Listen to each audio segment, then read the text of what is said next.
प्यारे प्यारे बच्चों, एपिसोड 10 में आपका स्वागत है। हम आज समझेंगे दो अनुयोगों के बारे में, करणानुयोग और द्रव्यानुयोग के बारे में हमको आज समझना है बहुत अच्छे से।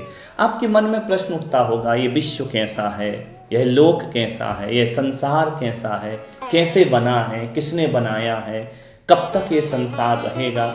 इसके समाधान यदि चाहिए तो करणानुयोग ग्रंथ आपको पढ़ना पड़ेगा। उसमें तीनों लोक का वर्णन होता है, ऊर्ध्वलोक, मध्यलोक और पाताल लोक। इसका वर्णन करणानुयोग में होता है। हमें करणानुयोग का अध्ययन करना पड़ेगा। आपके मन में प्रश्न उठेगा, इस संसार में मैं क्यों आया हूँ, मेरा जन्म क्यों हुआ है, मृत्यु क्यों होती है, बुढ़ापा क्यों आता है, जन्म मरण क्यों हुआ करता है, पढ़ना लिखना क्यों पड़ता है, हमें सुख क्यों कैसे मिलता है, हमें दुख कैसे मिलता है। कभी कभी बिना कारण के भी आपको लगता होगा हम सुखी दुखी हो जाते हैं, कभी बहुत अच्छा लगता है, कभी बहुत बुरा लगता है। ये सब क्या है, ये संसार, इस रहस्य को समझना है तो करणानुयोग के ग्रंथों को हमें पढ़ना पड़ेगा। उनसे हमें इन रहस्यों का उद्घाटन होगा। आपसे यही कह रहा हूँ कि आपको करणानुयोग का अध्ययन करना है। लोक का वर्णन है, कर्मों का वर्णन है। बिना कारण के संसार में कोई भी कार्य नहीं होता है। आज यदि आप मनुष्य हैं तो उसके पीछे कोई कारण है, आप कोई त्रयंच है तो उसके पीछे कोई कारण है, कोई नरक में है तो उसके पीछे कोई कारण है, कोई स्वर्ग में है तो उसके पीछे कोई कारण है, कोई मोक्ष गया है तो उसके पीछे भी कोई कारण है। मैं साधु बना हूँ तो इसके पीछे भी कोई कारण है, आप श्रावक हैं इसके पीछे भी कोई कारण है। दुनिया में कोई भी कार्य बिना कारण के नहीं होता है। उन कारणों को जानने के लिए करणानुयोग ग्रंथ को पढ़ना बहुत आवश्यक होता है। उससे जिनवाणी समझ में आती है, तत्व का हमें ज्ञान प्राप्त होता है। करणानुयोग के ग्रंथ में गौमतसार है, तिलोय पन्नति है, सठखंड आगम है, तत्वार्थ सूत्र है। इनसे हम जान सकते हैं कि मैं सुखी हूँ तो इसके पीछे कारण, दुखी हूँ तो इसके पीछे कारण। वो कारण यदि कोई है तो हमारे कर्म ही उसके कारण है। बिना कर्म के कर्म का फल नहीं मिलता है।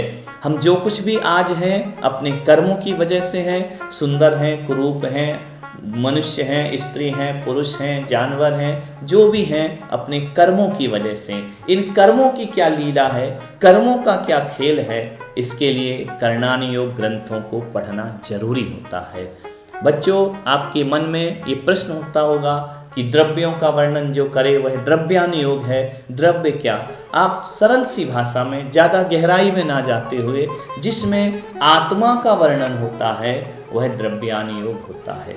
आत्मा दो प्रकार की होती है, एक कर्म सहित आत्मा और एक कर्म रहित आत्मा।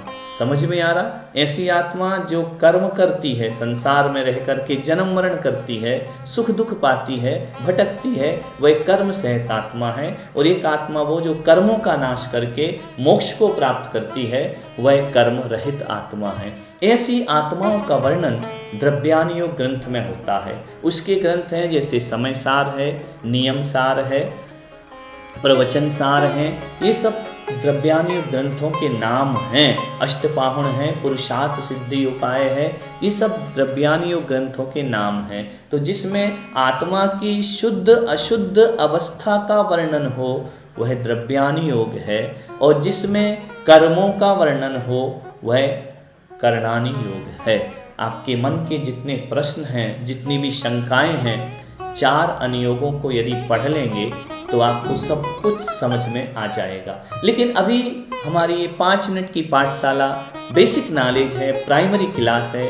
आपको बस इतना ही याद रखना है, प्रथमानुयोग, चरणानुयोग, करणानुयोग, द्रव्यानुयोग, इन 4 चीज़ों को आप याद रखिए।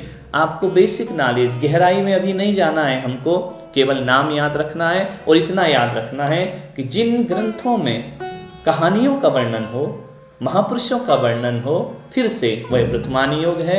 जिन ग्रंथों में मुनि और श्रावक के चरित्र का वर्णन हो वह चरणानुयोग है। जिसमें कर्मों का वर्णन हो वह करणानुयोग है। और जिसमें शुद्ध और अशुद्ध आत्मा का वर्णन हो वह द्रव्यानुयोग ग्रंथ होता है।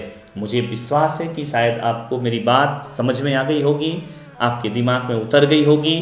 नहीं समझ में आती है तो आप हमें ज़रूर संपर्क करें। यह फ़ोन नंबर आपके चैनल पर आएगा। यही मैं कहूँगा कि जिन शरणम मीडिया यूट्यूब चैनल है जिसमें 5 मिनट की पाठशाला हर रविवार को आपके पास आएगी। आप उसे सब्सक्राइब करें, आप उसे डाउनलोड करें, आप उस चैनल को देखें, तो आपको हर रविवार को 5 मिनट की पाठशाला सुनने जरूर मिलेगी।